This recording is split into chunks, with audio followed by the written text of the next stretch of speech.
Character by Samuel Smiles. Chapter 3, Part C, Companionship and Examples. It was a fine trait in the character of Prince Albert that he was always so ready to express generous admiration of the good deeds of others.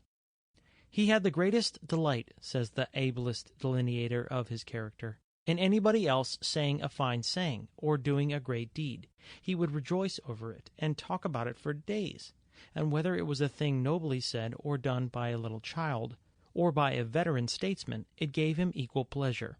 He delighted in humanity, doing well on any occasion and in any manner. "No quality," said Dr. Johnson, "will get a man more friends than a sincere admiration of the qualities of others. It indicates generosity of nature, frankness, cordiality, and cheerful recognition of merit." It was to the sincere, it might almost be said the reverential, admiration of Johnson by Boswell that we owe one of the best biographies ever written.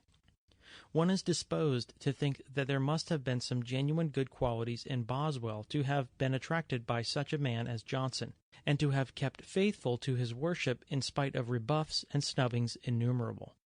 Macaulay speaks of Boswell as an altogether contemptible person, as a coxcomb and a bore, weak, vain, pushing, curious, garrulous, and without wit, humor, or eloquence. But Carlyle is doubtless more just in his characterization of the biographer, in whom, vain and foolish though he was in many respects, he sees a man penetrated by the old reverent feeling of discipleship, full of love and admiration for true wisdom and excellence. Without such qualities, Carlyle insists, the life of Johnson never could have been written. Boswell wrote a good book, he says, because he had a heart and an eye to discern wisdom, and an utterance to render it forth, because of his free insight, his lively talent, and above all, of his love and childlike open-mindedness. Most young men of generous mind have their heroes, especially if they be book readers. Thus Allan Cunningham, when a mason's apprentice in Nithsdale, walked all the way to Edinburgh for the sole purpose of seeing Sir Walter Scott as he passed along the street. We unconsciously admire the enthusiasm of the lad, and respect the impulse which impelled him to make the journey. It is related of Sir Joshua Reynolds that when a boy of 10, he thrust his hand through intervening rows of people to touch Pope, as if there were a sort of virtue in the contact. At a much later period, the painter Haydon was proud to see and to touch Reynolds when on a visit to his native place. Rogers the poet used to tell of his ardent desire, when a boy, to see Dr. Johnson. But when his hand was on the knocker of the house in Bolt Court, his courage failed him, and he turned away. So the late Isaac Disraeli, when a youth, called at Bolt Court for the same purpose, and though he had the courage to knock, to his dismay he was informed by the servant that the great lexicographer had breathed his last only a few hours before. On the contrary, small and ungenerous minds cannot admire heartily.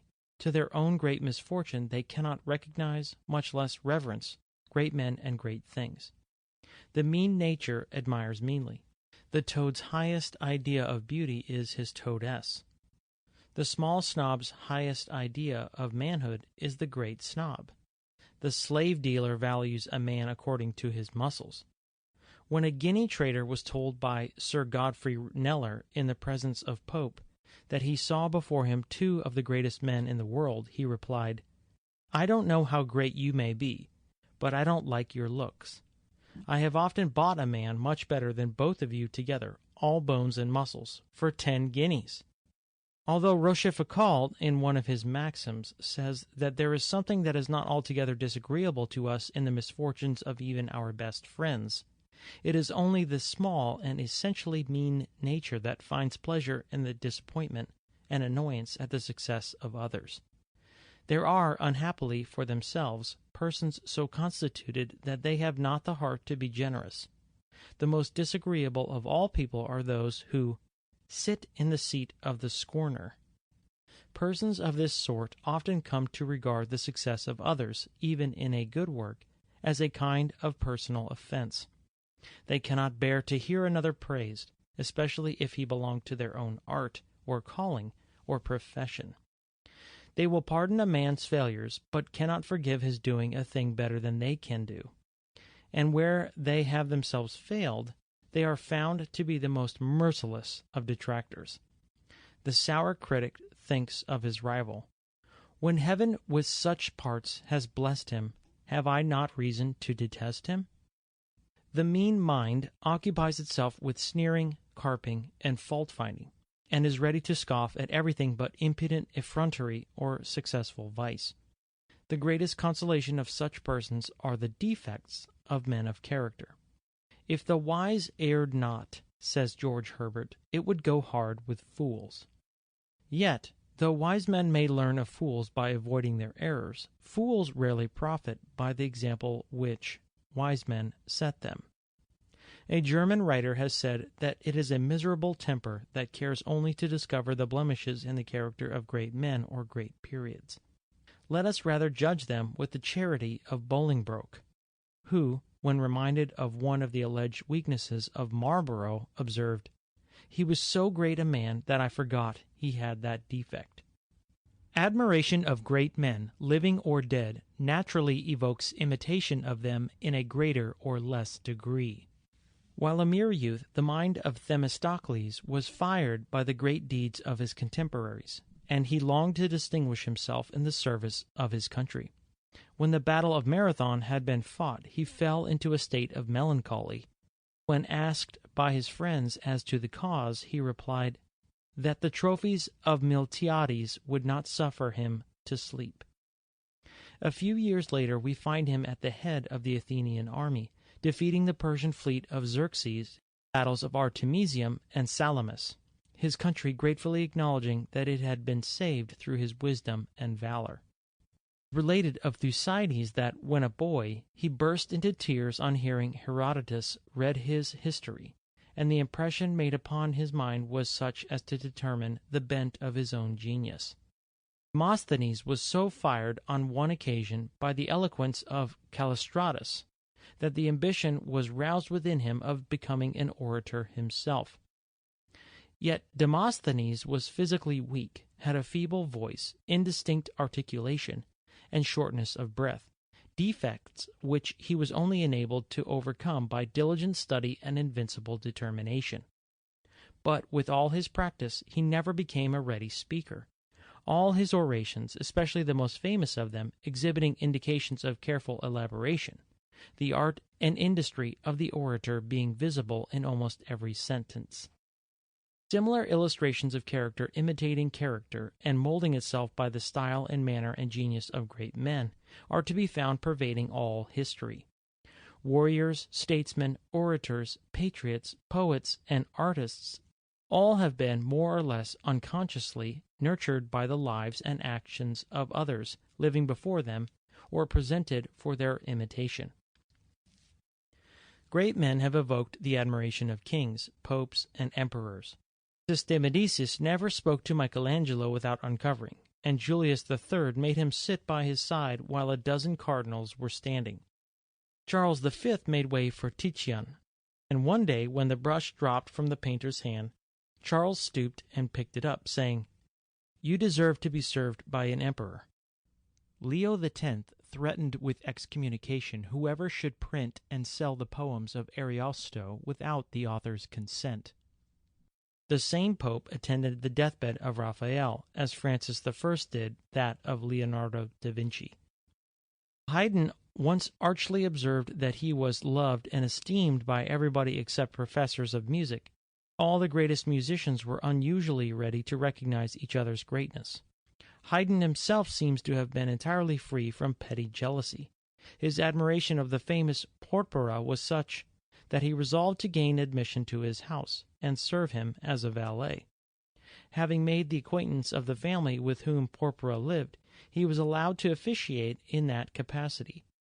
Each morning he took care to brush the veteran's coat, polish his shoes, and put his rusty wig in order. At first Porpora growled at the intruder, but his asperity soon softened, and eventually melted into affection. He quickly discovered his valet's genius, and, by his instructions, directed it into the line in which Haydn eventually acquired so much distinction. Haydn himself was enthusiastic in his admiration of Handel. "He is the father of us all," he said on one occasion. Scarlatti followed Handel in admiration all over Italy, and, when his name was mentioned, he crossed himself in token of veneration. Mozart's recognition of the great composer was not less hearty. "When he chooses," said he, "Handel strikes like the thunderbolt." Beethoven hailed him as the monarch of the musical kingdom. Beethoven was dying. One of his friends sent him a present of Handel's works, in 40 volumes. They were brought into his chamber, and, gazing on them with reanimated eye, he exclaimed, pointing at them with his finger, "There! There is the truth." Haydn not only recognized the genius of the great men who had passed away, but of his young contemporaries, Mozart and Beethoven. Small men may be envious of their fellows, but really great men seek out and love each other. Of Mozart, Haydn wrote, "I only wish I could impress on every friend of music, and on great men in particular, the same depth of musical sympathy and profound appreciation of Mozart's inimitable music that I myself feel and enjoy. Then nations would vie with each other to possess such a jewel within their frontiers. Prague ought not only to strive to retain this precious man, but also to remunerate him, for without this the history of a great genius is sad indeed. It enrages me to think that the unparalleled Mozart is not yet engaged by some imperial or royal court. Forgive my excitement, but I love the man so dearly." Mozart was equally generous in his recognition of the merits of Haydn.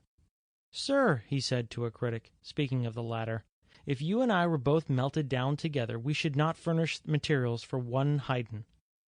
And when Mozart first heard Beethoven, he observed, "Listen to that young man. Be assured that he will yet make a great name in the world." Buffon set Newton above all other philosophers, and admired him so highly that he had always his portrait before him while he sat at work.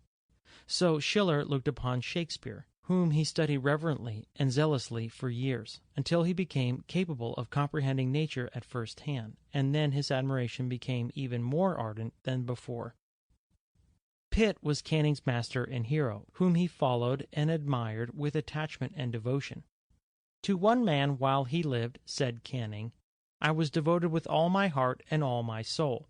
Since the death of Mr. Pitt, I acknowledge no leader. My political allegiance lies buried in his grave."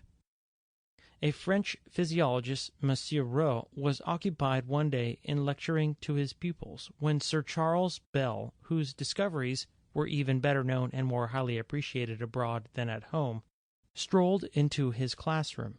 The professor, recognizing his visitor, at once stopped his exposition, saying, "Messieurs, c'est assez pour aujourd'hui. Vous avez vu Sir Charles Bell?" The first acquaintance with a great work of art has usually proved an important event in every young artist's life. When Correggio first gazed on Raphael's Saint Cecilia, he felt within himself an awakened power, and exclaimed, "And I too am a painter." So Constable used to look back on his first sight of Claude's picture of Hagar as forming an epoch in his career. Sir George Beaumont's admiration of the same picture was such that he always took it with him in his carriage when he traveled from home. The examples set by the great and good do not die.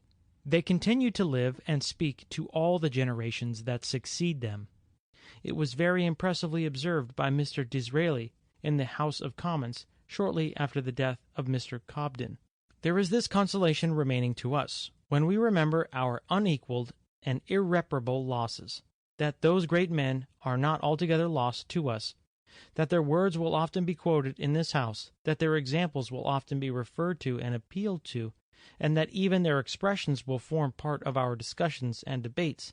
There are now, I may say, some members of Parliament who, though they may not be present, are still members of this House, who are independent of disillusions, of the caprices of constituencies, and even of the course of time.